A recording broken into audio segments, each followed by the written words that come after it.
যারা জুলাই মানে না, সংস্কার মানে না, তাদের দ্বারা নতুন বাংলাদেশ গঠন সম্ভব নয় বলেছেন জামায়াতের আমির ডক্টর শফিকুর রহমান।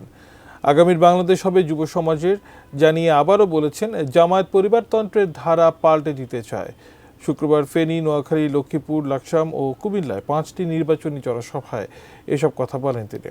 শরীফুল ইসলামের তোলা ছবিতে মোহাম্মদ সোহাগ বিশ্বাসের রিপোর্ট।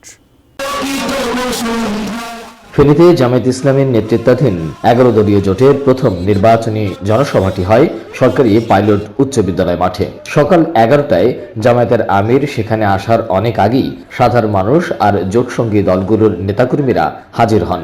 ছিলেন ডাকসুর ভিপি সাদেক কায়ুমও।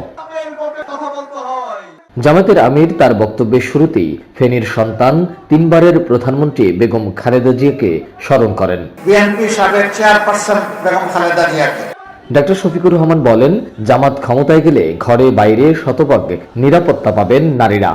ঘরে চলাচলে এবং কর্মস্থলে 3 জায়গায় 2টা জিনিস অগ্রাধিকারের ভিত্তিতে আগেই আমরা নিশ্চিত করব ইনশাআল্লাহ।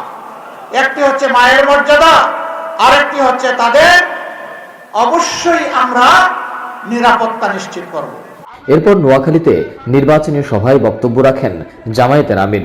পরে লক্ষ্মীপুরের জনসভায় তিনি বলেন, বিদেশিদের সাথে বন্ধুত্ব থাকবে, তবে কারো প্রভুত্ব মানবে না জামাত। বাংলাদেশের মানুষ এখন পরিবর্তন চায়, সেই পরিবর্তনের জন্য আমরা ঐক্যবদ্ধ হয়েছি। আমরা কথা দিচ্ছি, জনগণের আস্থা যদি আমাদের উপর আসে, আমরা আশাবাদী আসবে ইনশাআল্লাহ। লক্ষ্মীপুরের পর লাকসামে একটি জনসভা সেরে কুমিল্লা টাউন হল মাঠের সমাবেশে আসেন জামায়াতের আমির। সরকার গঠন করতে পারলে কুমিল্লার অবকাঠামোগত উন্নয়ন এবং বেকারত্ব দূর করার প্রতিশ্রুতি দেন তিনি।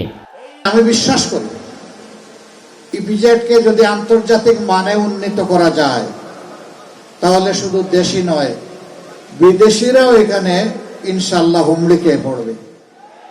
দিনভর 4টি সমাবেশ শেষে কুমিল্লার এই জনসমুদ্রে জামায়াতের আমির ডাক্তার শফিকুর রহমান বললেন, নারীদেরকে যারা অবমূল্যায়ন করবে, অপমান করবে, তাদের ব্যাপারে কঠোর অবস্থান জামায়াতের। একইভাবে তরুণদের কর্মসংস্থানের ব্যাপারেও উদ্যোগী হবে জামায়াত। মোহাম্মদ সোহাগ বিশ্বাস, এটিএন নিউজ, কুমিল্লা।